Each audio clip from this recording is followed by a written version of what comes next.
Alléluia. Alléluia. Alléluia. Alléluia. Est-ce qu'on peut abonder en action de grâce? Est-ce que ce matin on peut abonder en action de grâce? Jérémie 30, le verset 19. Est-ce que la régie peut nous mettre ça sur les écrans? Jérémie 30, le verset. Pendant que nous acclamons,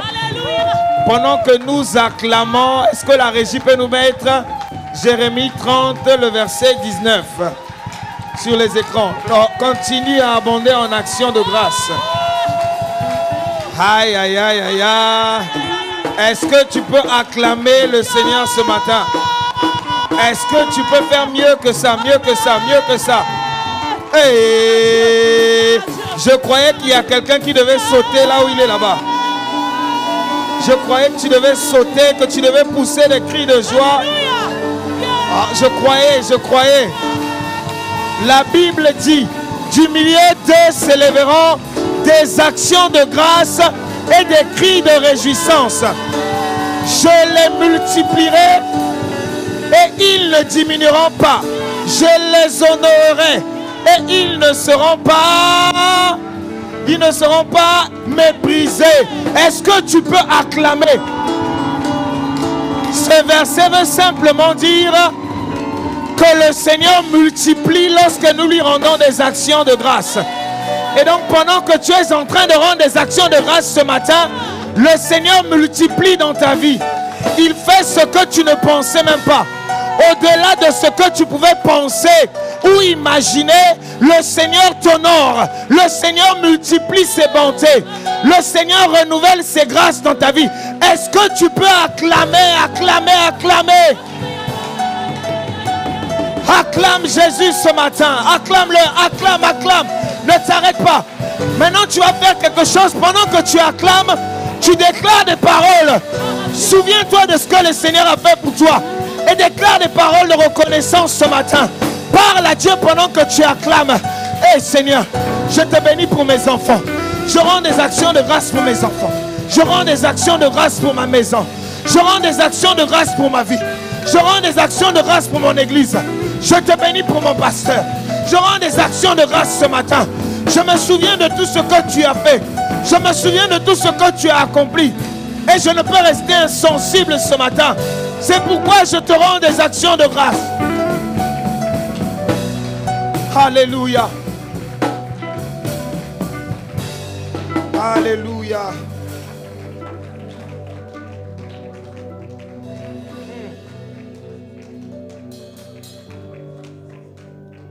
Alléluia. Alléluia. Père éternel, ce matin, nous reconnaissons que tu es bon. Nous reconnaissons que tu es fidèle. Nous reconnaissons que tu es merveilleux. Nous ne te rendons pas des actions de grâce parce que c'est une habitude, mais parce que tu as fait de grandes choses. Le fait même que nous soyons debout ce matin,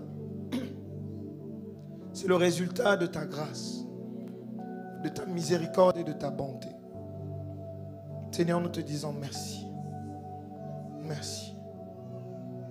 Alors que nous savons que lorsque nous venons dans ta présence, tu ne rates jamais un rendez-vous. Ce matin, nous te disons, oh Dieu, nous nous attendons à toi. Nous disposons nos cœurs afin d'être touchés et transformés. Nous disposons ce matin nos cœurs afin d'être totalement changés par l'eau de la parole. Que ta parole nous prépare pour ton avènement. Que ta parole nous prépare pour ton retour. Parce que tu reviens bientôt. Et nous le savons. Laisse que ta parole nous change. Que ta parole nous rapproche encore plus de toi ce matin. Que ta parole nous donne, Seigneur, de marcher selon l'Esprit. Que ta parole nous donne, Seigneur, de te ressembler encore et encore. Nous disposons nos cœurs. Nous nous disposons totalement à être conduits par toi ce matin. Parle à un cœur. Parle-nous. Seigneur, comme un instrument qui ne donne pas la mélodie qu'il veut, Seigneur, je m'abandonne entre tes mains. Joue les notes que tu veux, les mots qu'il faut. Ne permets pas que, Seigneur, que ce soit ma pensée, que ce soit la pensée humaine qui s'exprime, mais que ce soit le conseil, ton conseil divin. Juste un instrument pour ta gloire. Merci Jésus. Au nom de Jésus, nous avons prié. Amen. Amen. Amen. Amen, amen, amen. Est-ce que tu peux saluer cette merveilleuse personne encore une fois qui est juste à côté de toi, prendre des nouvelles, comment s'est passée la semaine. Les chantres, merci, que Dieu vous bénisse. Nous rendons grâce à Dieu.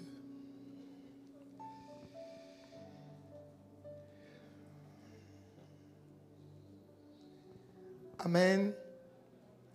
Bonjour peuple de Dieu et bienvenue dans la maison du Très-Haut, de Sa Majesté le Roi, qui est notre Père. Amen. Je ne sais pas ce que ça vous fait lorsque vous dites Père. C'est tellement puissant. Amen. Père. Abba. Abba. Nous bénissons le Seigneur pour la vie de notre berger. Est-ce que nous pouvons acclamer le Seigneur pour sa vie? Nous l'honorons ce matin. Bénissons le Seigneur pour sa vie. De là où il est, nous le saluons et nous prions que Dieu continue de veiller, continue à veiller sur sa vie, sa famille, sa santé, ses proches, tout ce qui concerne sa vie. Le ministère. Amen. Et donc par la grâce du Seigneur, il m'a autorisé ce matin à me tenir devant vous et de parler de la part du Seigneur. Amen. Et je prie le Seigneur qu'il nous parle ce matin. Qu'il nous parle, qu'il nous enseigne ce matin. Amen. Alors nous allons... Avant de lire, je vais un peu placer le contexte de ce que nous allons nous dire ce matin.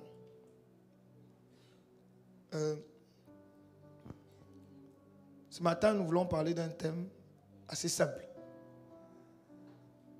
Un thème assez particulier. Nous voulons parler de servir Dieu. Amen. Est-ce qu'on peut le dire? Servir Dieu. Gloire à Jésus. Et pour cela, on va aller très rapidement parce qu'il y a beaucoup à lire, beaucoup de versets à lire. Est-ce que nous avons emmené de quoi noter, de quoi écrire et pour aller réviser à la maison? Amen. Nous lisons la Bible dans Matthieu 28, le verset 19. Ça va être notre premier verset, notre verset d'ouverture. Est-ce que nous pouvons nous tenir debout dans sa présence ce matin?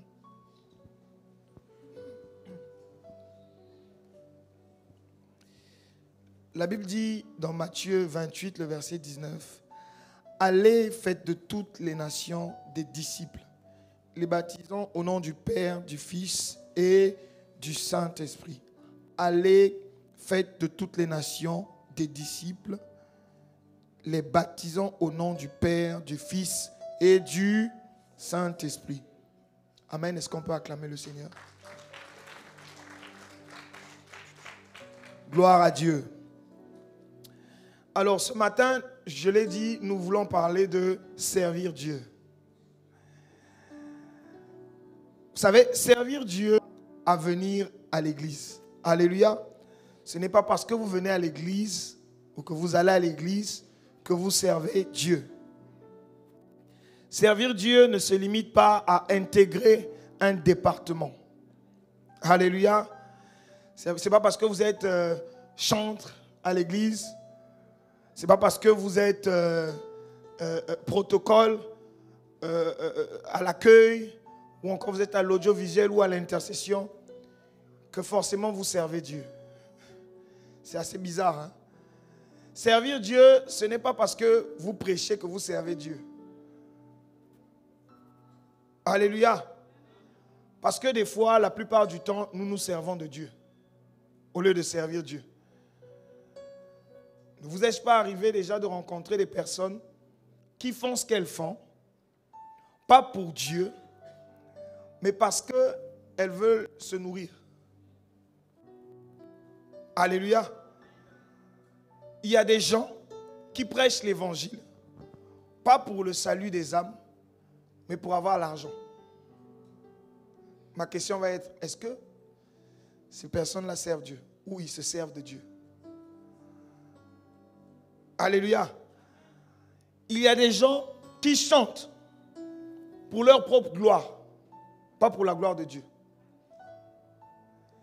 Il y a des gens qui servent au protocole, pas pour la gloire de Dieu, mais parce qu'elle veut montrer sa belle taille de Miss. Alléluia. Il y a des gens qui servent Dieu simplement pour montrer leurs habits, simplement pour montrer leur intelligence. Parce que je suis brillant, parce que je suis intelligent, je vais prêcher.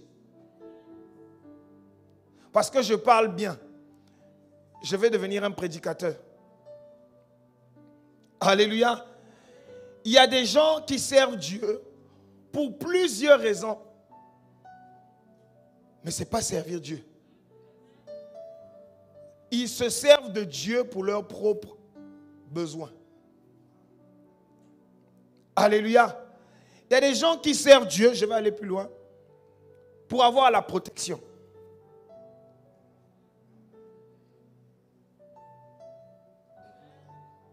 C'est-à-dire que tu sers Dieu pour que Dieu te protège. Il y a des gens qui servent Dieu pour être bénis.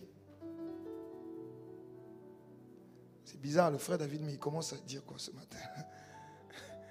Mais on sert Dieu pourquoi alors?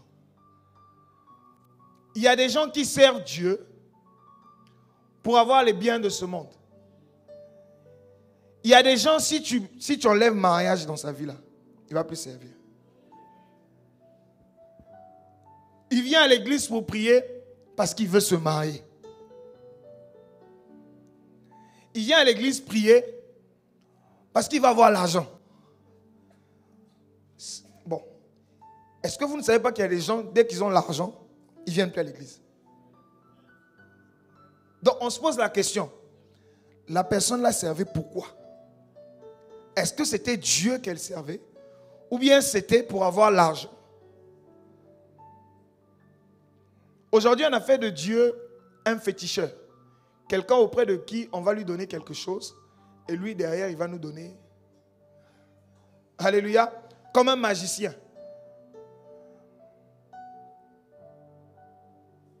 Alléluia. Tu as fait 10 ans. Tu sers Dieu. Les choses ne sont pas dans ta vie. Un matin tu te réveilles. Tu dis Seigneur, moi je te sers et pourtant, pourquoi mes choses ne changent pas? Je ne dis pas que c'est mauvais. Mais ça devient du chantage qu'on veut faire à Dieu. Alléluia. Vous savez, les chrétiens de la Bible, les chrétiens primitifs, les gars, ils ne pensaient même pas à mariage. Au nom mariage, enfant, avoir la richesse. Eux, c'était la paix.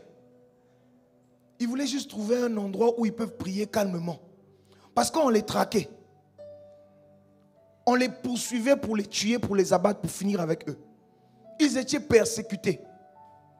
Vous pensez qu'un chrétien qui est au Pakistan, il va penser au mariage d'abord comme priorité? Parce que le gars, il ne sait même pas où est-ce qu'il va dormir à cause de Jésus. Il ne pense pas à ça. Si le chrétien primitif se retrouvait dans notre siècle présent, il va dire, mais les gars, si c'est quoi le problème? Permettez-moi de dire la vérité, parce qu'un jour, je serai jugé par rapport à ça. Alléluia. Si Paul venait aujourd'hui, Paul qui disait, Jésus-Christ est ma vie, la mort m'est un gain. Tout le monde va aller au ciel, mais personne ne va mourir. Alléluia. J'ai une question. Si Jésus ne revient pas, comment tu fais pour rencontrer Jésus? Tu vas mourir. Alléluia. les chrétiens primitifs, c'est-à-dire qu'ils étaient heureux de mourir. Ils étaient tellement heureux d'aller rencontrer le Seigneur que le roi Néron, qui les a détruits et tout, l'empereur romain Néron, il a brûlé Rome et ensuite il a dit, ce sont les chrétiens qui ont fait ça. Donc il fallait ramasser tous les chrétiens. On les a mis dans une arène. On les a brûlés. Le roi, il était là. Il était heureux. Mais pendant qu'il était en train de jubiler de ça, il a remarqué que le visage des chrétiens était bizarre. Les gens sont en train de brûler, mais ils sont en train de sourire. Oh. Vous imaginez ça? Pendant que les chrétiens étaient en train de brûler dans le feu, ils étaient en train de sourire parce qu'ils sont en train d'accomplir la plus belle chose qui existe. Mourir pour Jésus. Bon, maintenant on emmène ça aujourd'hui.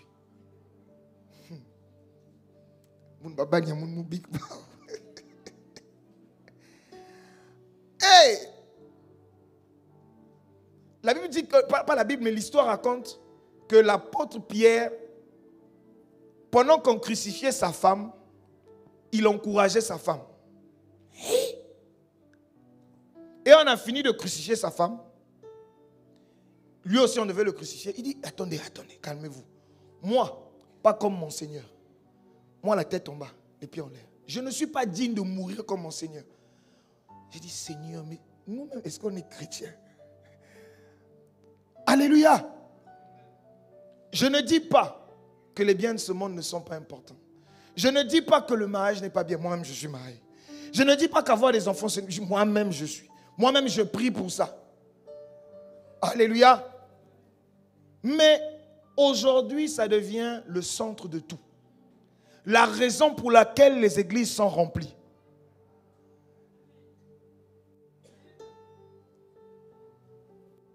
Là, je n'ai même pas parlé du miracle. Nous courons après le miracle. Dès que tu as reçu ton miracle, Jésus a vécu cette expérience. Il a guéri 10 lépreux. Les 10 ont été guéris. Hein. Ils sont partis, ils ont raconté, on a été guéris. Un seul est revenu vers le Seigneur pour rendre des actions de grâce.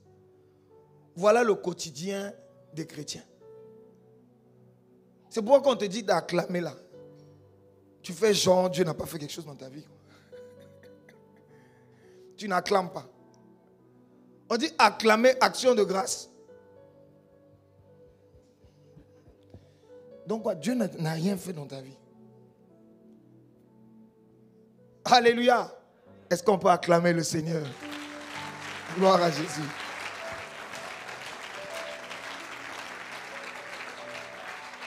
Alors, maintenant, on sait tout ce que servir Dieu n'est pas. On va maintenant essayer de comprendre c'est quoi servir Dieu.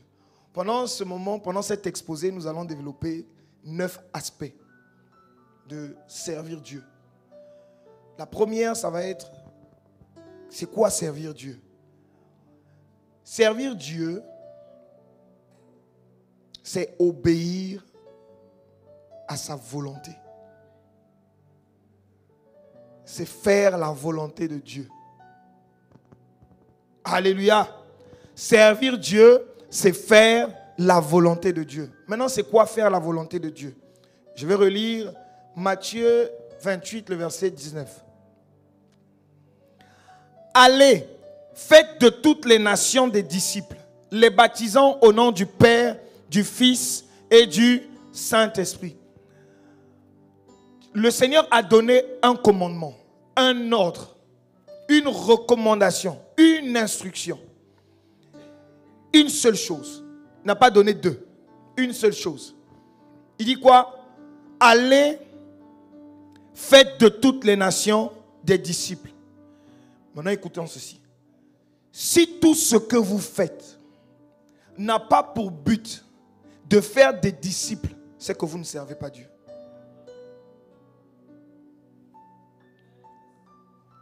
Si tout ce que vous faites n'a pas pour but de faire des disciples, n'a pas pour but l'expansion du royaume de Dieu, sachez que vous ne servez pas Dieu, mais vous servez Vous vous servez de Dieu pour vos propres intérêts.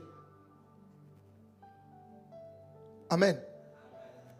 Si tu chantes et que ton chant n'a pas pour but de faire que les gens se convertissent, viennent à Jésus, que le peuple de Dieu adore le Seigneur Jésus, ça veut dire que tu ne sers pas Dieu. Si tu es au protocole et que tu te tiennes au protocole, si tu ne le fais pas pour le salut des âmes, ça veut dire quoi? Que tout ce que tu fais, c'est pour toi que tu fais. La préoccupation première de Dieu, c'est le salut des âmes. Tout ce que nous organisons dans l'église et tout, c'est seulement pour une seule chose, que les gens soient sauvés.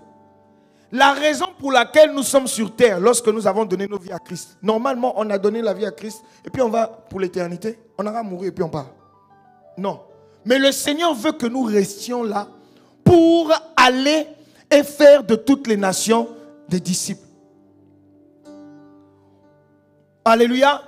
La raison fondamentale pour laquelle nous faisons tout ce que nous faisons, c'est pour le salut des âmes.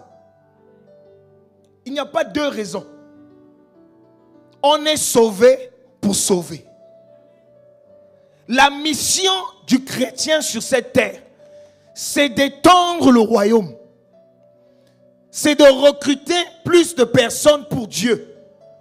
C'est de dépeupler le camp de l'ennemi. Dès lors que tu comprends ça, tu comprends que tu ne dois pas faire le protocole comme tu fais. Dès lors que tu comprends ça, tu comprends que tu ne dois plus chanter comme tu as l'habitude de chanter. Tu ne dois plus prêcher comme tu prêches. Il faut qu'on revoie quelle est notre motivation. La Bible dit quoi? Cherchez premièrement le royaume et la justice de Dieu. Le reste. Le but fondamental de Dieu pour l'Église, c'est que l'Église continue sa mission, la mission de Jésus. Jésus faisait quoi? Il allait de lieu en lieu pour apporter quoi? La bonne nouvelle de l'Évangile. C'est ça l'objectif. Pourquoi nous donnons les offrandes? C'est pour contribuer à l'extension du royaume. Pourquoi mon frère et ma soeur sont en train de filmer là-bas l'audiovisuel? C'est pour que les gens sur Internet regardent et se convertissent. Il n'y a qu'une seule raison. Une seule raison. Il n'y a pas deux. Servir Dieu, c'est collaborer avec Dieu pour l'extension de son royaume. Lorsque Jésus pouvait dire, je suis en train de gérer les affaires de mon Père. Nous sommes dans un business. Si vous ne le savez pas, c'est une affaire. C'est une entreprise. Alléluia. C'est un royaume que nous sommes en train d'étendre. Alléluia. Hey. À un moment donné, il faut se revoir, se dire, est-ce que ce que je fais, je suis réellement en train de servir Dieu? Est-ce que ce que je fais, je contribue à l'avancée du royaume, à l'extension du royaume de Dieu? Ça veut dire quoi? Que lorsque tu fais mal l'œuvre de Dieu, tu contribues à comment dire le contraire de l'extension? À la destruction. On ne va pas choisir un autre mot. Destruction même c'est mieux. Au ralentissement de l'expansion du royaume. Il y a deux personnes qui sont des personnes qui détruisent les avancées du royaume. Un, on a le diable lui-même, qui est un ennemi du royaume. Deux, on a les personnes qui sont converties, mais qui sont des occasions de chute, qui ralentissent l'œuvre de Dieu. Donc vous êtes en train de combattre l'avancée du royaume. Vous voyez ça? Bon, vous allez combattre le royaume de Dieu. C'est quoi le résultat? Donc vous êtes en guerre avec Dieu. S'il y a des personnes qui combattent ici en ce lieu, et vous combattez avec quelqu'un qui est éternel. C'est-à-dire que votre palabre là, toi tu vas mourir. Ça va continuer avec vos enfants. Est-ce que vous comprenez? Donc, toi qui t'organises à détruire l'œuvre de Dieu, le palabre que tu vas créer, ça va suivre jusqu'à chez tes enfants. La Bible dit quoi? Dieu jusqu'à la 4e génération. Donc toi, tu seras passé. Ça va commencer d'abord avec toi. Et puis ça va suivre les générations futures. Il n'y a quel problème? Si tu sens que ça ne va pas, laisse, les gens vont servir le Seigneur. Alléluia. Ne décourage pas quelqu'un qui veut servir le Seigneur. Ne fatigue pas les gens. Ne fais pas ça. Maintenant, la mauvaise nouvelle que je vais te donner. Peu importe ce que tu vas faire, le royaume de Dieu va prospérer. Que tu montes, que tu descendes, c'est pas toi. C'est pas toi. Il n'y a pas quelqu'un qui peut freiner ça. Tu te rends compte qu'il y a 2000 ans, cette affaire existe. Tu sais ce par quoi l'église est passée. L'épouse de Christ est passée. Tribulation. C'est encore là. Donc, faut laisser. Laisse. Va faire ça ailleurs. Va faire autre chose. Je ne sais pas. Mais laisse. Pas l'œuvre de Dieu. Parce que tu n'auras aucun impact. Je dis ça. Tu n'auras aucun impact. Je vais ajouter quelque chose. L'église a la particularité d'avoir cette capacité à s'étendre plus elle est oppressée. Donc, j'aimerais dire aussi une chose. Merci pour ta vie. Parce que grâce à toi, on va plus prier. Grâce à toi, on va bien jeûner. Vous savez, Judas était important. Hein? Un matin, je me suis levé, j'ai dit, Seigneur, merci pour tous les Judas de ma vie. Merci pour tous les ennemis. Pourquoi? Parce que sans Judas, on ne serait pas là. Alléluia! Alléluia! Ta présence est une motivation. Toi qui combats l'œuvre de Dieu, ta présence est une motivation pour moi. Pour te prouver que Dieu n'échoue pas. On va prier jusqu'à on va avancer, tu vas souffrir. Et jusqu'à ce que tu vas te convertir. Si tu ne te convertis pas, tu vas aller en enfer. Alléluia. J'ai dit et je vous remercie. Est-ce qu'on peut acclamer le Seigneur?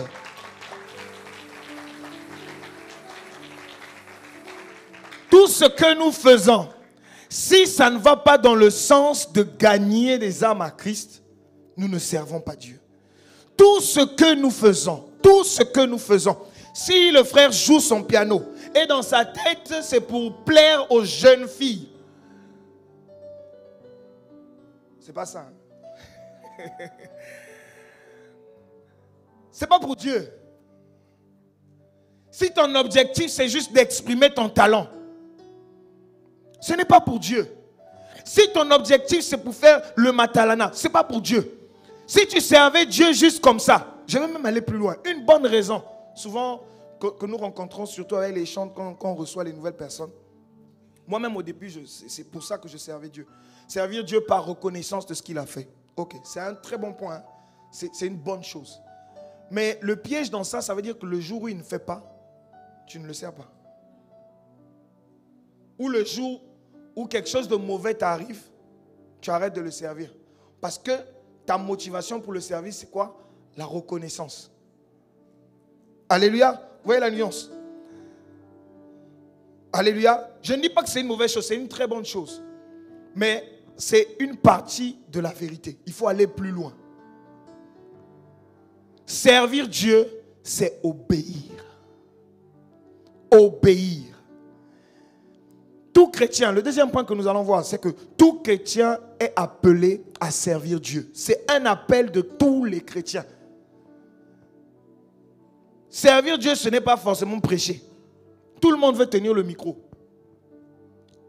Tout chrétien est appelé à servir Dieu. Nous l'avons vu dans Matthieu, où on dit, allez faites de toutes les nations des disciples.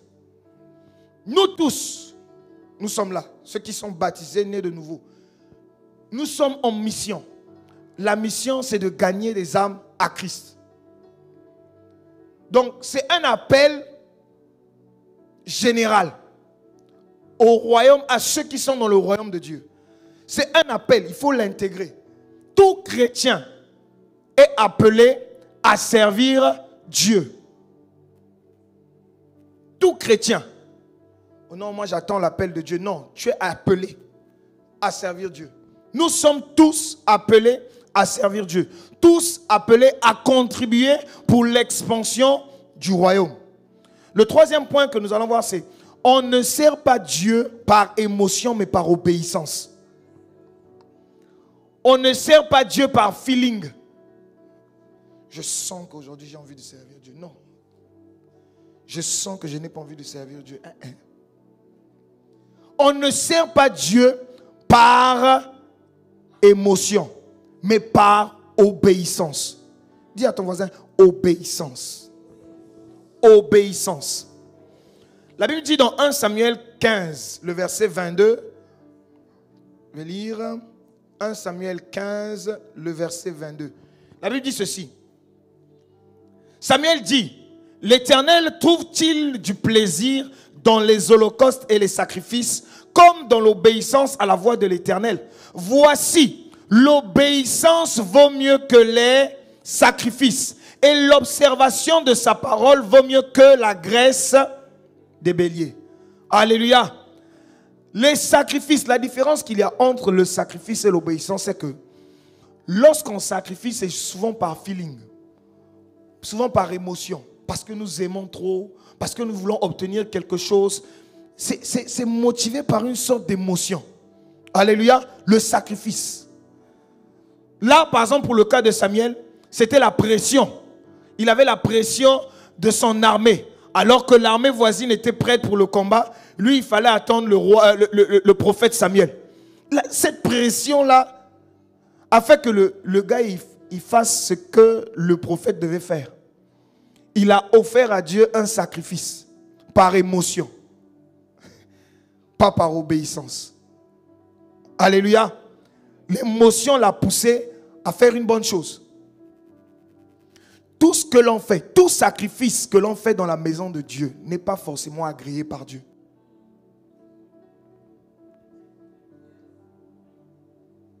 Alléluia. Tout sacrifice que l'on fait dans la maison de Dieu n'est pas forcément agréé par Dieu. Dieu lui-même au départ, il a montré ça avec Adam et Caïn et Abel.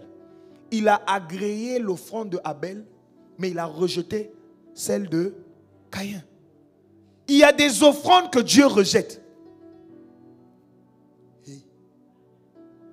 Il y a des jeûnes que Dieu rejette.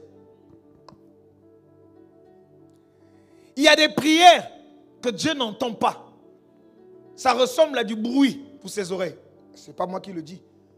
Ce peuple m'honore des lèvres, mais dans leur cœur, je n'y suis pas. C'est la raison pour laquelle beaucoup prient, mais ne voient pas leur vie transformée. Parce qu'ils prient à l'extérieur. Ils veulent montrer qu'ils sont chrétiens. Mais leur intérieur n'honore pas Dieu.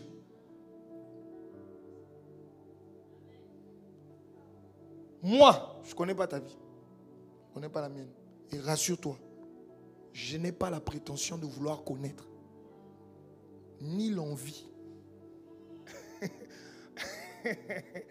Tu as tes problèmes, j'ai les miens. Alléluia. Non, parce que des fois, les hommes de Dieu, souvent, ils souffrent. Mais la vérité, c'est qu'à un moment donné, tu mets pause au problème des gens. Dieu, lui-même, il a ses problèmes. Parce que quand je vais donner conseil, le gars, il va faire tout le contraire de ce que tu as dit comme conseil là. Et après, quand il y a des problèmes, c'est lui qui revient encore. Bon, ça, c'est le ministère. Dieu a donné le cœur pour gérer ça. Mais la vérité, vraie, c'est que si tu joues avec Dieu, c'est toi qui joues avec Dieu, c'est pas moi. Les conséquences, c'est chacun qui récolte en fonction de ce qu'il fait. Je ne vais pas payer les conséquences de quelqu'un. Non. Surtout si j'ai parlé comme ça. J'ai fini. Quand j'ai fini, j'ai dit Dieu, j'ai parlé. Oh. Toi-même, tu as vu. Oh. Alléluia. C'est chacun de nous avec son Dieu. Amen. Ah, il n'y a pas d'amen là. Il n'y a pas beaucoup. Hein. Gloire à Dieu. L'obéissance vaut mieux que le... Ça veut dire quoi? Tu peux être un bon intercesseur. On a dit 40 jours de jeûne et prière. Tu vas faire les 40 jours de jeûne et prière. Mais si ta vie n'est pas en ordre avec Dieu, c'est multiplié par 0. Tu es même un frein. Permets-moi d'avoir les mots violents comme ça. Tu es même un frein à l'expansion du royaume. Ton service n'est plus un parfum de bonne odeur pour Dieu. Ça ressemble à du bruit qui monte aux oreilles de Dieu. Tu es intercesseur, tu es chantre. La Bible dit d'une source ne peut pas sortir une eau amère et une eau douce. Mais ça dit c'est toi qui es dans le colportage. C'est toi qui es dans les critiques. Tu ne vois jamais quelque chose de bon.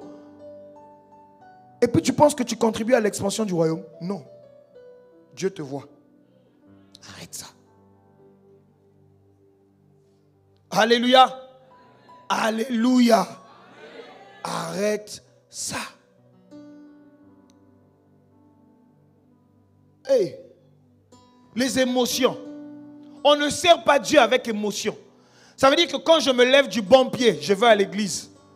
Quand je me suis mal levé ce matin, je sens que j'ai pas envie d'aller. Je suis en train de, depuis un moment, il y a une colère qui m'anime.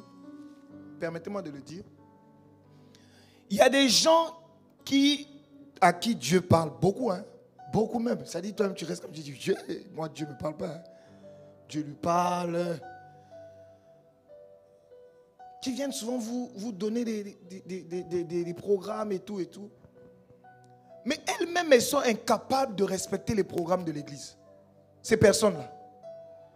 Ça dit que tu as toujours des programmes de prière que tu viens proposer. Mais on ne te voit jamais au programme de l'église. Un jour, je vais te dire une chose qui va te faire mal. Oh, je le dis. Parce que tu es incapable d'obéir à Dieu, mais tu es tout le temps en train d'écouter la voix de Dieu. C'est quelle incohérence. On écoute seulement parce que, bon, faut écouter. Mais à un moment donné, tu as envie de dire, frère, tu blagues avec ta vie. Pourquoi tu ne viens pas au programme de semaine? Mais c'est toujours toi qui proposes des programmes. Non, on veut un moment de ceci, on veut ceci. Non, il faut qu'on jeûne 10 jours. Faut que... Frère, hier, jeudi, culte, tu n'étais pas là. Toi, pour te voir, il faut t'appeler bébé spirituel. Oui, oui, oui.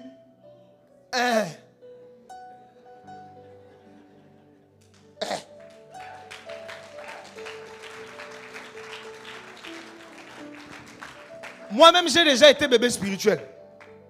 Peut-être même que je le suis encore. Je ne sais pas. Mais l'enfant, même pour manger, hier je disais ça aux jeunes. Un enfant pour manger, et pourtant c'est sa nourriture, c'est pour sa croissance. Mais tu dois l'obliger des fois à manger. Si tu es encore à un niveau où on doit te suivre pour venir à l'église, tu es un bébé.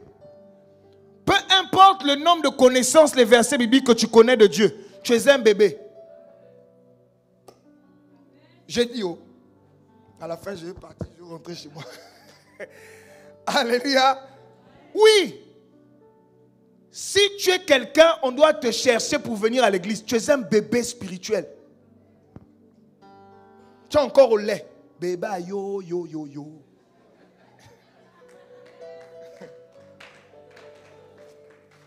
Ce n'est pas une injure, hein. C'est un fait. C'est un constat. Alléluia. Ça veut dire quoi? Un appel à quoi? À grandir. Non, moi je sens que moi, dans cette église-là, les gens ne s'entendent pas. Tu connais un endroit où les gens s'entendent toujours? Même au ciel, il y a eu des problèmes. Hey, vous ne connaissez pas ça? Satan est devenu Satan comment? Il a créé problème là-bas, non? Donc ceux qui sont proches de Dieu, ils ont créé problème. Il y a eu le commérage, il y a eu la trahison, il y a eu tout ça autour du trône de Dieu. Maintenant, c'est nous ici sur terre. Tu veux nous fatiguer pour dire que non, toi tu es la personne la plus importante, la personne la plus excellente. Oh non, moi on me blesse. Je ne vais plus servir Dieu parce qu'on m'a blessé. On t'a quoi? Hey.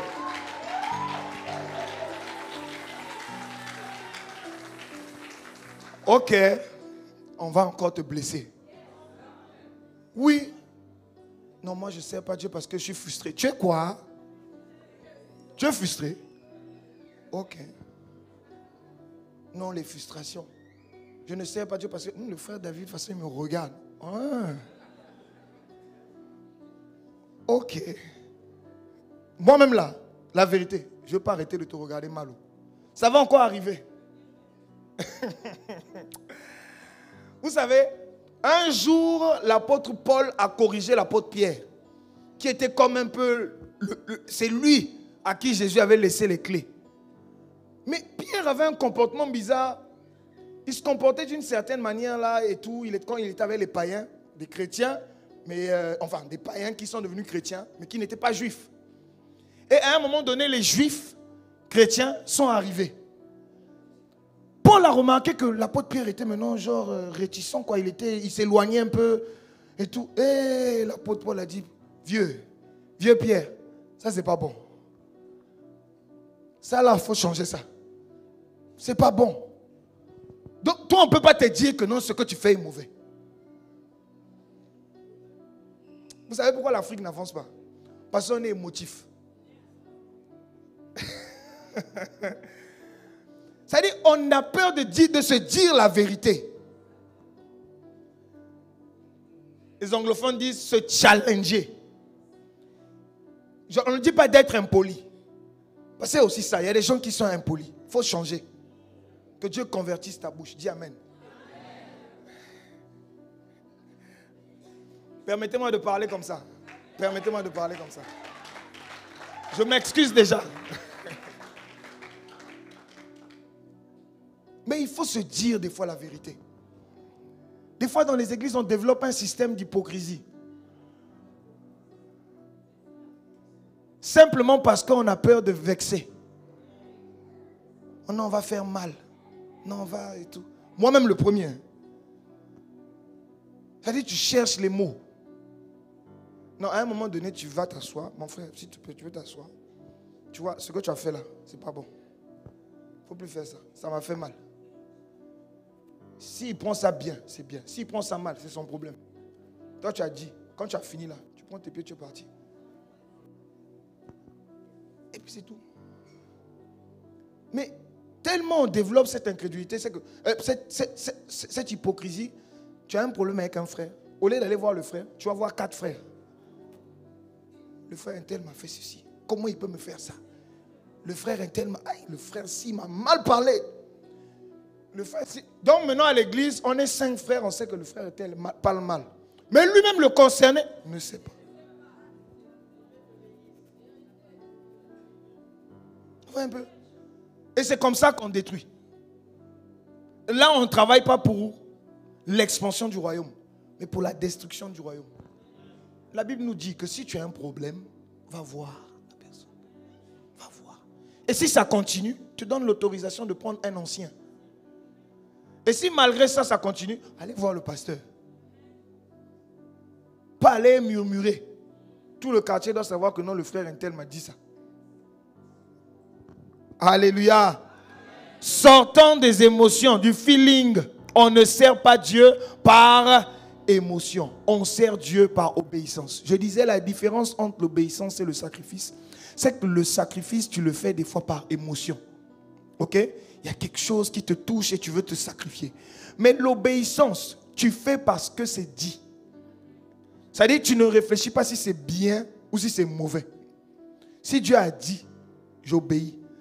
Que ça me fasse du bien ou pas. Je fais quoi? J'obéis. L'obéissance, c'est l'exécution à un ordre, à un commandement. Obéissance, c'est exécuter. Et c'est une discipline, c'est la chose des grands. La caractéristique fondamentale d'un enfant, c'est qu'il est indiscipliné.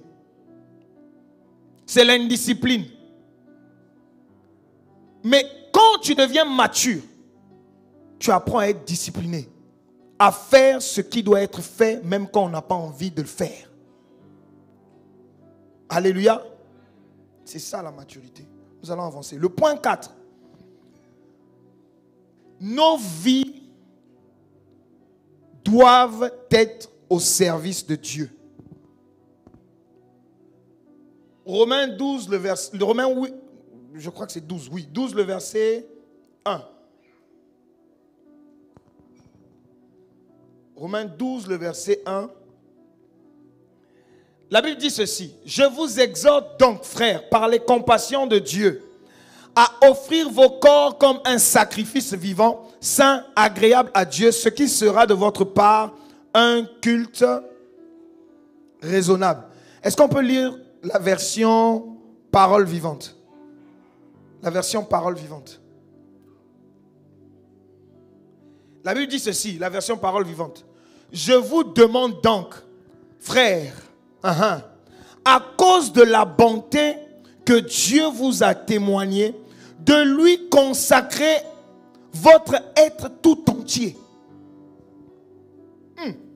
Que votre corps, que vos forces et toutes vos facultés soient mises à sa disposition comme une offrande vivante, sainte, qui plaise à Dieu.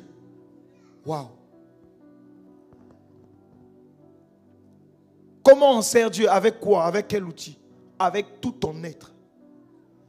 Il n'y a pas une partie de toi qui ne doit pas servir Dieu. Tout de toi doit servir Dieu. Je parle de quoi? Je parle de ton corps. Je parle de tes pensées. Je parle de ton argent. La partie là, c'est une partie sensible. Je parle de ton argent. Tout de toi doit servir Dieu. Tout ton être, tout ce que tu fais doit être orienté vers Dieu, vers l'expansion du royaume. Alléluia. Un jour, je priais pendant une saison comme ça. Je demandais à Dieu: Seigneur, moi j'aime bien les affaires, les business et tout. J'aime ça. J'aime pour moi. Alléluia. Un jour, il m'a répondu à sa manière. Il me dit: moi aussi, je n'ai pas de problème avec ça.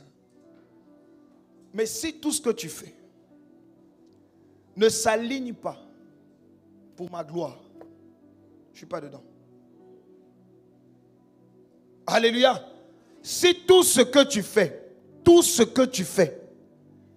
Dieu ne trouve pas son compte, c'est que tu ne le sers pas. Dieu doit trouver son compte dans ton argent. Dieu doit trouver son compte dans ton business. Dieu doit trouver son compte dans ton travail. Dieu doit trouver son compte dans tes études. Dieu doit trouver son compte dans tout ce que tu fais, dans ta manière de t'habiller. Dieu doit trouver son compte dans ta manière de parler. Dieu doit trouver son compte dans ta manière de réfléchir. Tout ton être. Si tu t'habilles, tu sors de chez toi, tu sens que ça va être une occasion de chute, tu travailles pour le recul du royaume. Alléluia. Si tu veux t'enrichir juste pour satisfaire les besoins de tes enfants, ce n'est pas une mauvaise chose. Mais que Dieu ne trouve pas son compte, tu ne travailles pas pour Dieu. Alléluia. Dieu veut trouver son compte dans tout ce que tu fais. Il y a des gens au travail, on ne sait pas s'ils sont chrétiens. Il n'y a que quand ils viennent à l'église qu'ils sont chrétiens. Alléluia. Papa Christian rigole. C'est vrai, non? Si tu n'es chrétien que quand tu viens à l'église et que dans la cité là, on ne sait pas que tu es chrétien, il y a un problème. Il y a un problème. Il y a un problème. On doit savoir. Faut baïeba que ça n'a pas au Christ. Alléluia. Si on pouvait l'écrire sur le front, ça devait être bien, peut-être. Mais on doit savoir que je suis chrétien. On doit savoir que je ne prends pas d'alcool. On doit savoir que je ne dois pas avoir de deuxième bureau. Je n'ai pas honte de le dire. Tant que le Seigneur est glorifié, c'est bon. On doit savoir que je donne ma dîme. On doit savoir que je donne des offrandes. Pourquoi on ne doit pas savoir ça? Pourquoi? Si tu te cachais, arrête de te cacher. Ne te cache plus. Mais pourquoi toi tu ne vas jamais avec nous le vendredi soir à tel endroit? Il dit je suis chrétien. C'est tout. Il n'y a pas besoin d'ajouter autre chose. Je suis chrétien. Point.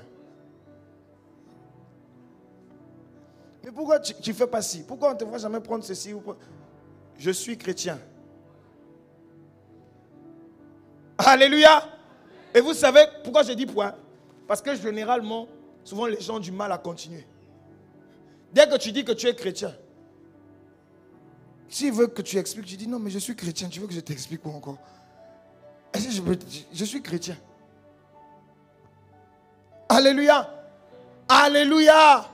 C'est ma nature. Donc tout de nous doit servir le Seigneur. Josué 24, le verset 15 dit, moi et ma famille, nous servirons l'Éternel. C'est-à-dire qu'il faut, les parents, s'il vous plaît, ne quittez pas ce monde sans avoir montré Jésus à vos enfants. Ne partez pas sans avoir montré Jésus à vos enfants. Vous pouvez leur laisser les biens, vous pouvez leur laisser tout ce que vous voulez. Mais s'ils n'ont pas Jésus, ces biens vont les tuer. Aujourd'hui même, il y a des gens qui sont nés dans le même ventre, qui se battent pour des biens, jusqu'à vouloir tuer les uns, se tuer les uns les autres. Vous voyez ça? Donc toi, parent, tu crois que tu as laissé un bel héritage à tes enfants, mais c'est ça qui est la source de leur destruction. Pourquoi? Parce qu'ils n'ont pas été éduqués dans le Seigneur. Vous voyez un peu? Ça veut dire que donc tu peux travailler toute une vie. Mais c'est ta fortune, c'est le fruit de ton travail qui détruit tes enfants. Chacun veut tuer. Je ne sais pas si vous avez déjà vu ça. Des familles qui se déchirent. Des gens qui sortent le couteau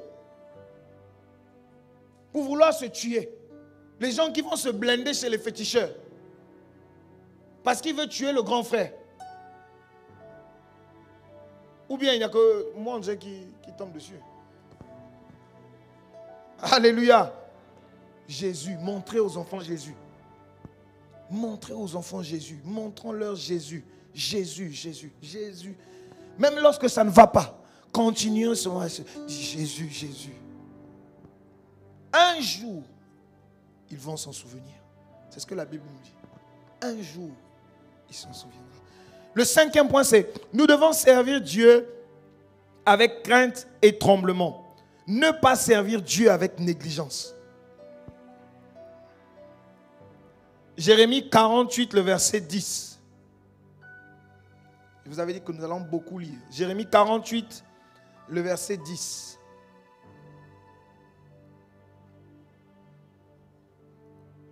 Jérémie 48, le verset 10. La régie, ok.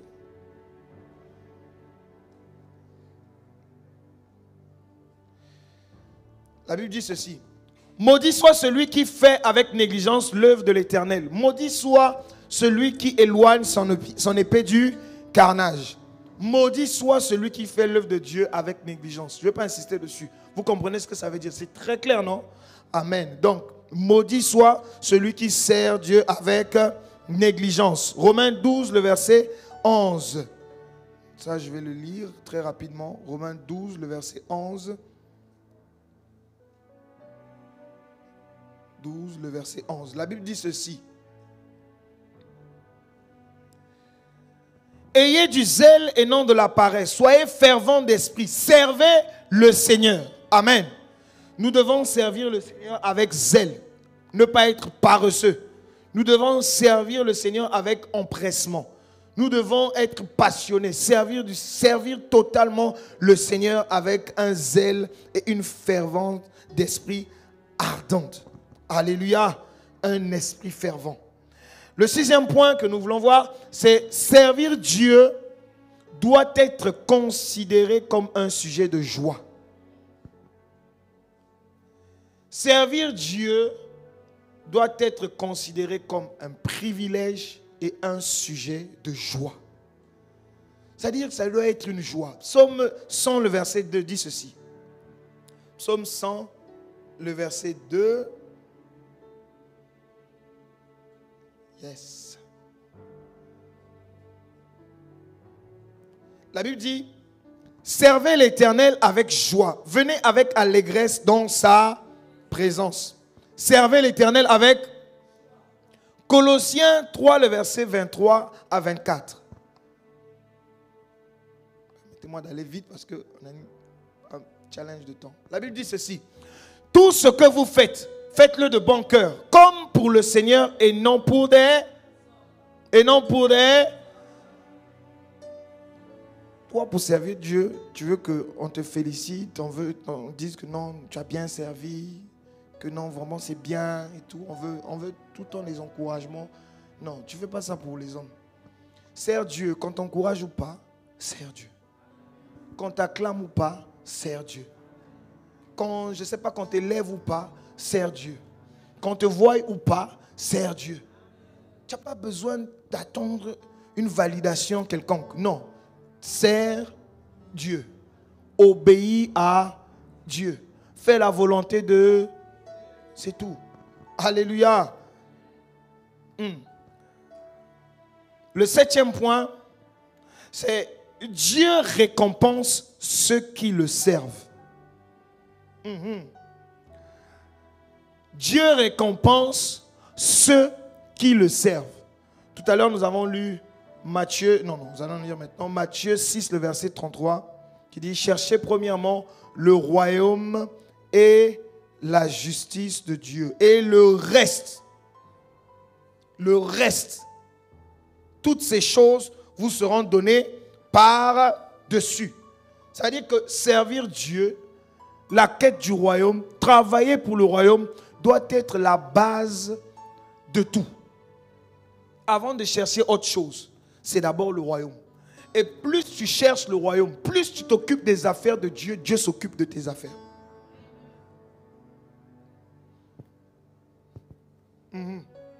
Plus tu t'occupes des affaires de Dieu, Dieu s'occupe de tes affaires. Dieu s'occupe de toi. Alléluia. Et c'est une vérité. Maman, la dernière fois, elle a témoigné ici qu'ils se sont préoccupés à servir le Seigneur. Un dossier qui avait disparu, ça a réapparu. Je ne sais pas comment le Seigneur a géré ça. Pourquoi? Parce qu'ils étaient focus sur Dieu. Vous savez, quand on est moi-même le premier, c'est-à-dire tu as tellement de problèmes, tellement de choses que tu veux trouver des solutions et tout, que tu dis, bon, Dieu, attends d'abord, je vais d'abord gérer mes choses, et puis je reviendrai, ne t'inquiète pas. C'est pas comme ça que ça fonctionne avec Dieu. Tu le mets en premier lieu. Tu sens que ça ne va pas. Ça ne va pas. Je te sers d'abord. Le reste là, tu vas gérer. Alléluia. Mets Dieu devant. Mets Dieu devant. Et il va faire des choses de façon spectaculaire dans ta vie. Il va faire des choses incroyables, de façon spéciale et spectaculaire. Ou toi-même tu restes calme, tu dis mais comment? Ou tu es fatigué, tu dis ah bon, je continue sur moi à servir. Alléluia. Moi-même qui vous parle. C'est vrai que le moi est haïssable. Mais le Seigneur m'a fait comprendre cette année une chose. Maman sait, l'année dernière, j'étais arrivé à un niveau où il fallait prendre 3, des fois 4 comprimés pour essayer de dormir. Problème de sommeil. Ça a pourri, excusez-moi l'expression, ça a détruit ma vie à un niveau compliqué. Parce que tu réfléchis, après tu perds le sommeil. Tu réfléchis. Mais comment je vais faire ça? La vie est en train d'avancer. Tu fais des plans, tu fais des stratégies. Comment je dois m'en sortir? Il faut que je laisse ceci, il faut que je fasse ceci. Il faut que. Et tu en perds ton sommeil. Tu n'as plus la paix. C'est pourquoi la Bible dit, ne vous inquiétez de rien, mais en toute chose, faites connaître vos besoins. J'ai compris la révélation de ce verset. C'est-à-dire que Dieu ne va pas t'écouter tant que tu continues à t'inquiéter. Parce que l'inquiétude, c'est un doute. Dieu ne répond pas au doute. Il répond à la foi. Au lieu de t'inquiéter, tu dis, Seigneur, tu es ma paix. Je ne sais pas comment ça sera réglé, mais je te fais confiance. Est-ce que le problème a disparu? Non. Mais tu sais que Dieu a le contrôle. Alléluia. Pendant cette période-là, en début de cette année, j'ai dit à Dieu, Dieu, tu as vu, tu me demandes de te servir, Mais tu as vu combien j'ai eu des problèmes pour dormir. Des fois, on a des programmes et tout, les boulots, l'église et tout. Je ne sais pas comment gérer. Ça vous arrive aussi? Vous ne savez plus comment gérer. Vous sentez qu'il y a comme une pression qui vient de partout. Il faut aussi trouver du temps pour gérer les enfants. Hey, moi qui ai toi, la machin. Aujourd'hui, je dis aux personnes qui se marient après moi, et tout, je dis, allez-y doucement. Un enfant, là je conseille maintenant comme papa. Je dis, un enfant, faites au moins 3 ans, 4 ans, et puis vous allez avoir un deuxième. Ne faites pas comme le frère David, vous enchaînez, parce que le film que vous allez vivre, c'est compliqué. Et donc, j'ai dit à Dieu, je vais juste te servir. Et il m'a ouvert les yeux sur un verset, en début d'année, pendant les temps de prière métamorpho et tout.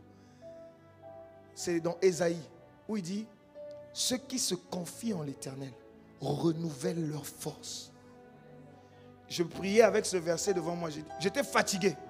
J'ai dit, Seigneur, demain le matin, on a prière matinale. Mais tu dis quoi? Ceux qui se confient en l'Éternel renouvellent leur force. Je ne veux pas être fatigué. Seigneur, je ne sais pas comment tu vas faire ça, mais renouvelle. Tu veux que je te serve pleinement. Je vais le faire. Mais tu sais que mon corps aujourd'hui, il est un peu fragile. Mais ce n'est pas grave. Je vais le faire. Il n'y a pas de problème. Mais s'il te plaît, il ne faut pas que je craque. S'il te plaît, il ne faut pas que je craque. Tu as dit quoi? Ta parole dit, renouvelle leur force. Et je suis en train de vivre un miracle. Je ne prends plus les produits pour dormir, ça fait bientôt 1 année. J'avais tout jeté. Alléluia. Même quand j'ai des problèmes, j'arrive à dormir dans la tempête. Le soir là, tu t'assois sur le lit avant de dormir, tu sens que ça vient de partout les problèmes. Tu dis, Seigneur, je vais dormir. Moi, je dois dormir. Je m'allonge, je ne sais pas comment ça va me prendre, mais je dois dormir. Et tu n'as pas pris un médicament, tu dors. Et vous savez, la meilleure c'est quoi?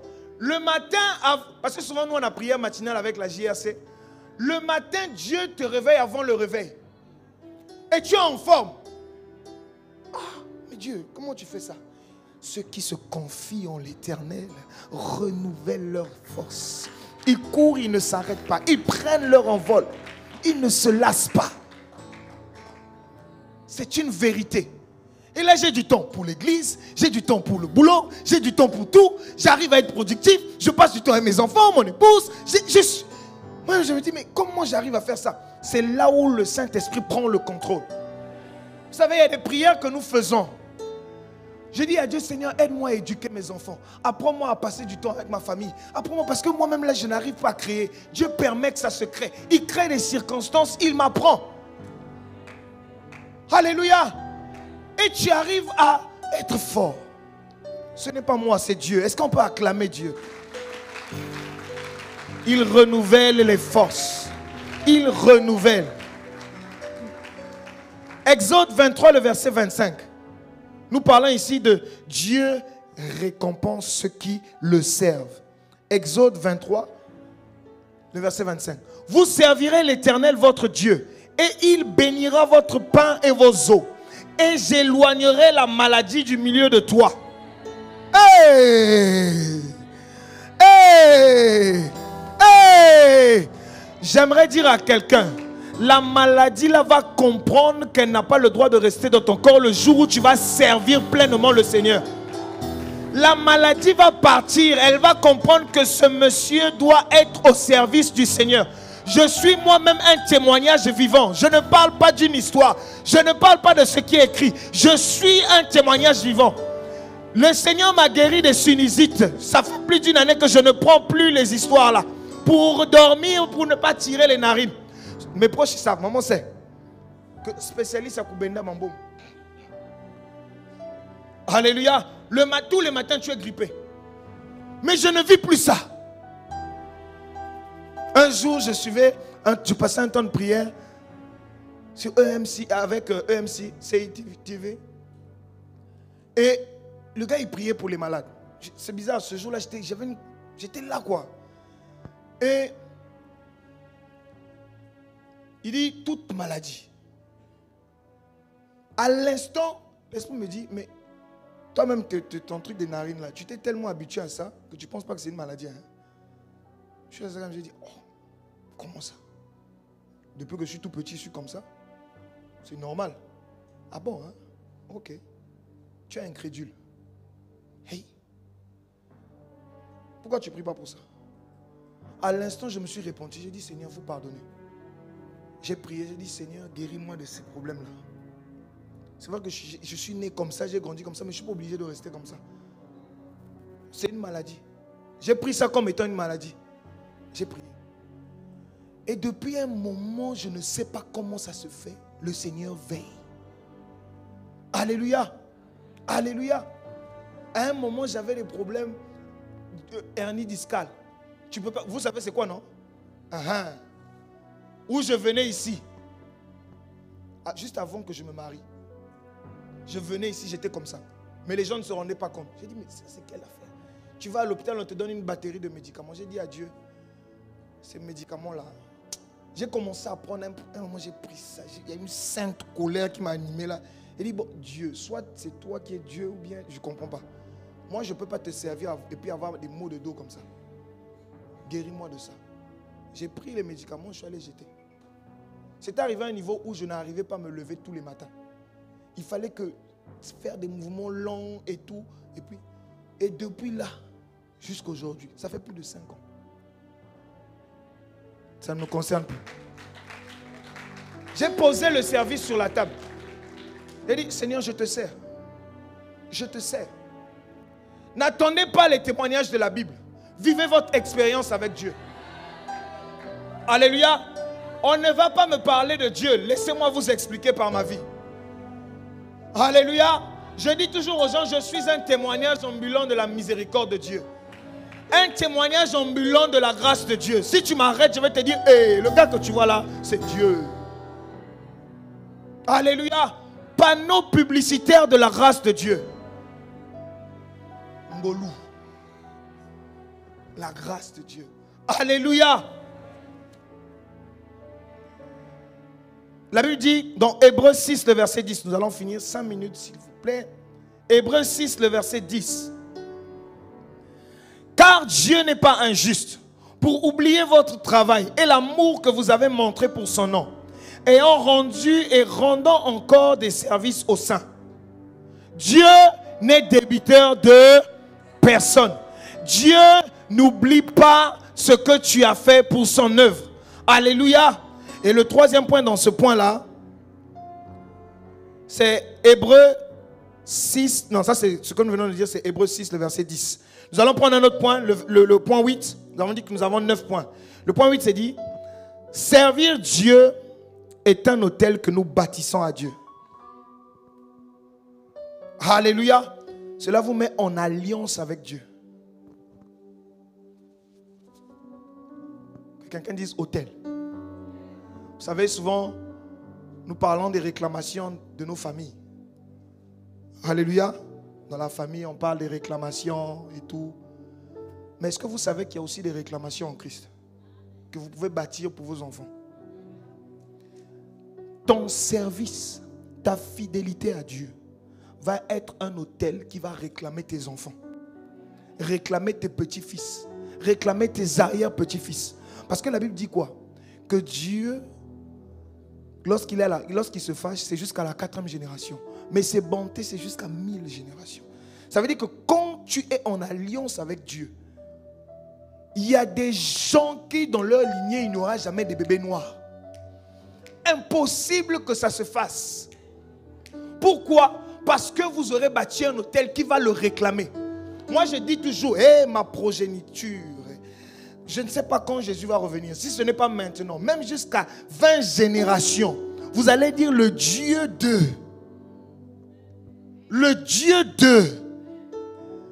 Pourquoi?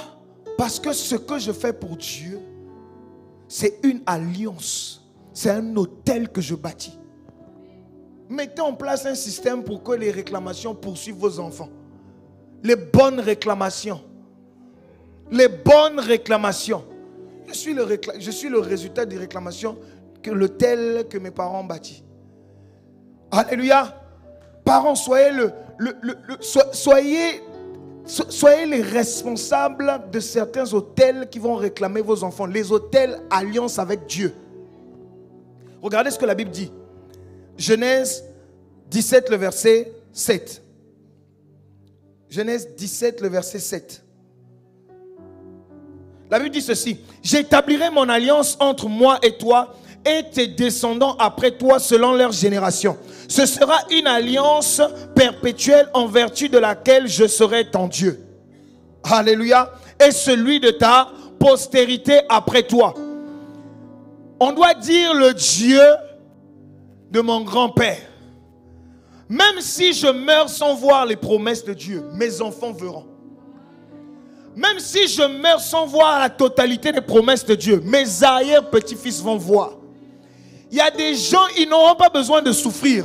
Mais ce que j'aurais fait aujourd'hui va les suivre nanko. Alléluia.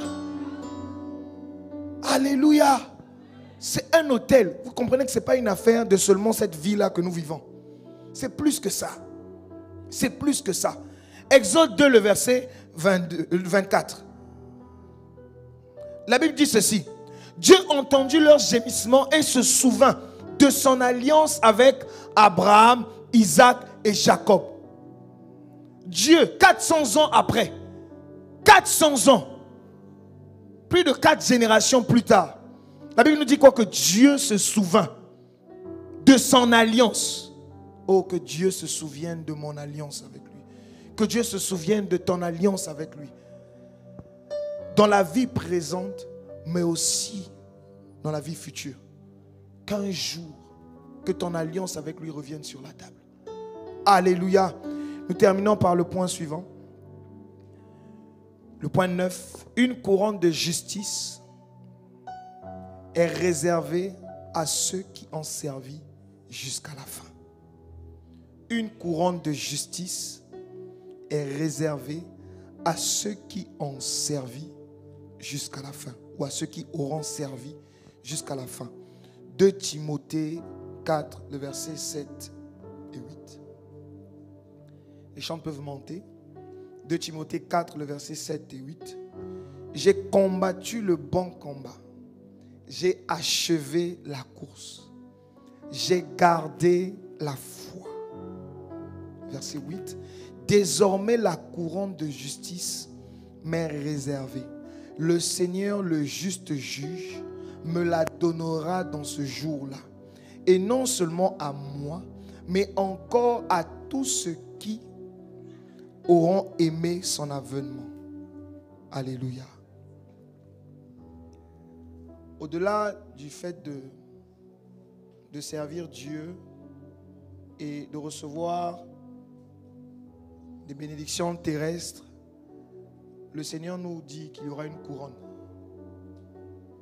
Alléluia. Une couronne de justice. La Bible dit que sert-il à un homme de gagner le monde s'il perdait son âme?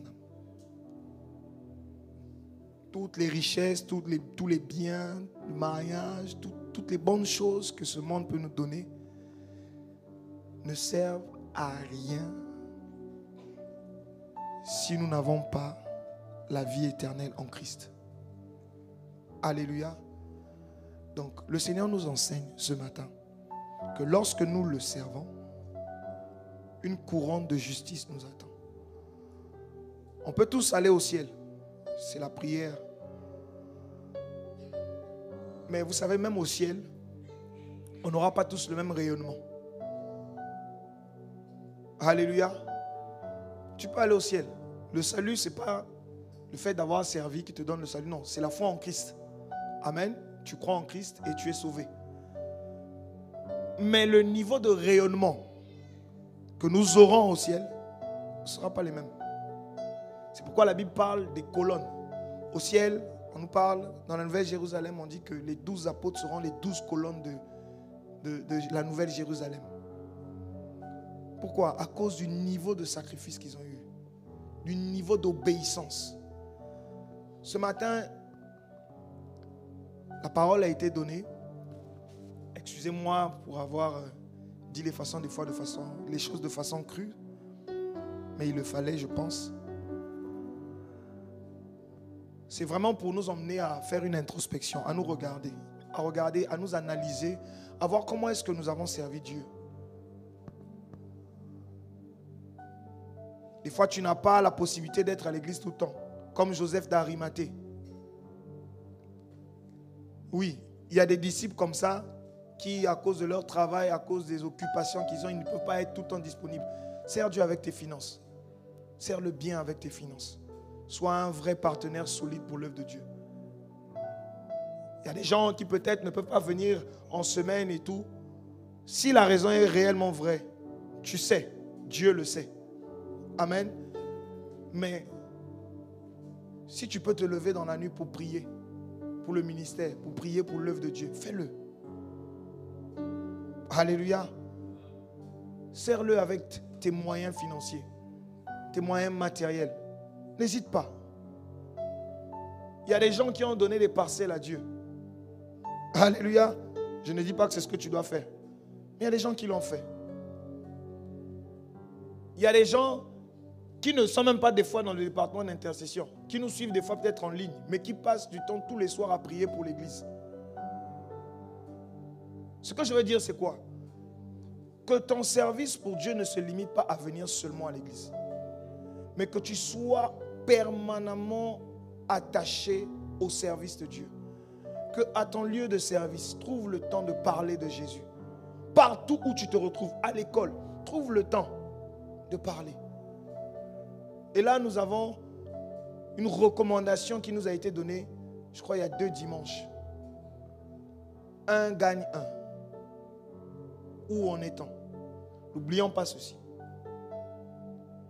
La mission, c'est de gagner des âmes à Christ. La mission.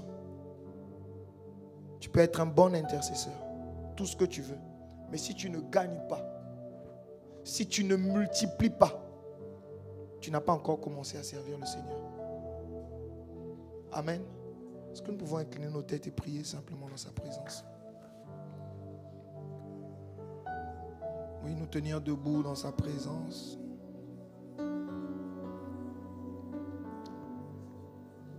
La prière à faire, elle est simple. C'est Seigneur, donne-moi d'être un véritable serviteur. Que ce jour-là, que tu me dises à moi, bon et fidèle serviteur, entre dans la joie de ton maître. Après t'avoir servi fidèlement. Seigneur, donne-moi de ne plus te servir par émotion, par feeling. Donne-moi de ne pas te servir quand j'en ai envie seulement, mais en tout temps. Donne-moi de venir à l'église à chaque instant. Que je sois quelqu'un qui crée du temps pour servir le Seigneur. Que je n'attende pas la motivation extérieure, la motivation des hommes, le regard des hommes. Mais donne-moi d'être un passionné, donne-moi d'être zélé, donne-moi de ne pas être paresseux. Apprends-moi à servir avec zèle, avec ferveur, à me dévouer pleinement et totalement à l'œuvre du Seigneur. Seigneur, pardonne la négligence, car des fois nous avons été négligents. Par notre manière de faire, nous avons été négligents. Nous avons été négligents. Négligents, Seigneur. Me voici devant toi, ma vie est entre tes mains. Je veux voir tes désirs se révéler.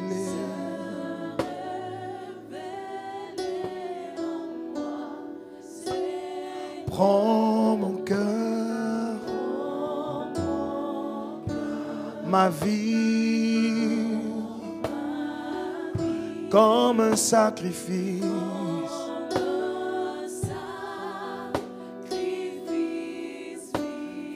Tous mes rêves, mes projets, je les place entre tes. Je me livre totalement.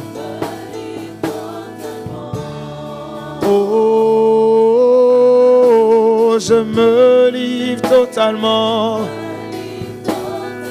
Oui, tu peux. Je me livre totalement. Je me livre ce matin. Je me livre. Je m'abandonne à toi. Oh, tu peux. Tu peux. Je me livre. Je me livre. Totalement, je me livre. Oui, tu peux. Tu peux, tu peux, tu peux. Tu peux. Tu peux. Tu peux. Tu peux m'utiliser. Tu peux. Tu peux me transformer. Tu peux. Tu peux, je m'attends à toi. Tu peux, fais de moi un serviteur fidèle, fidèle à ta volonté, fidèle à toi Jésus, fidèle à ta parole. Tu peux, tu peux, tu peux. Donne-moi de travailler pour l'expansion du royaume, pour l'extension du royaume. Donne-moi de contribuer à l'avancée du royaume, à l'avancement du royaume. Donne-moi d'être une personne fervente d'esprit, une personne, un chrétien qui est attaché à la mission, un chrétien qui fait ta volonté, un chrétien obéissant à toi. Donne-moi d'être concentré et focus. Ne me laisse pas être dans les émotions. Ne me laisse pas m'attendre aux encouragements des hommes. Ne me laisse pas m'attendre à faire plaisir. Ne me laisse pas, Seigneur, à être cette personne qui recherche constamment l'approbation des hommes pour te servir. Donne-moi d'être un passionné. Donne-moi d'être un assoiffé. Donne-moi d'être un cœur fervent. Un cœur attaché à toi. Un cœur attaché à ton service. Apprends-moi à te servir passionnément. Apprends-moi. Je me consacre. Je m'abandonne. Je me livre. Je me donne tout à toi. Que tout de moi, que mon être tout entier, corps, âme, esprit, que tout de moi te serve. Que mon être tout entier te serve pleinement, pleinement. Mes forces, mes capacités, mes compétences, tout ce qui est en moi, tout ce qui est à moi, mon argent, ma famille, mes pensées, tout ce qui est à moi, soit au service de l'Éternel. Moi et ma maison, nous servirons l'Éternel. Donne-moi de m'attacher. Donne-moi de m'attacher. De ne pas me lasser. Donne-moi de m'affermir. Donne-moi d'être là. Inébranlable. Inébranlable. Affermis mon cœur afin que je te serve en tout temps et en toutes circonstances. Fais-le, Seigneur. Fais-le, Seigneur. Fais-le, Seigneur. Au nom de Jésus. Est-ce que tu peux simplement élever ta voix et rendre grâce à Dieu? Rendre grâce à Dieu. Alléluia.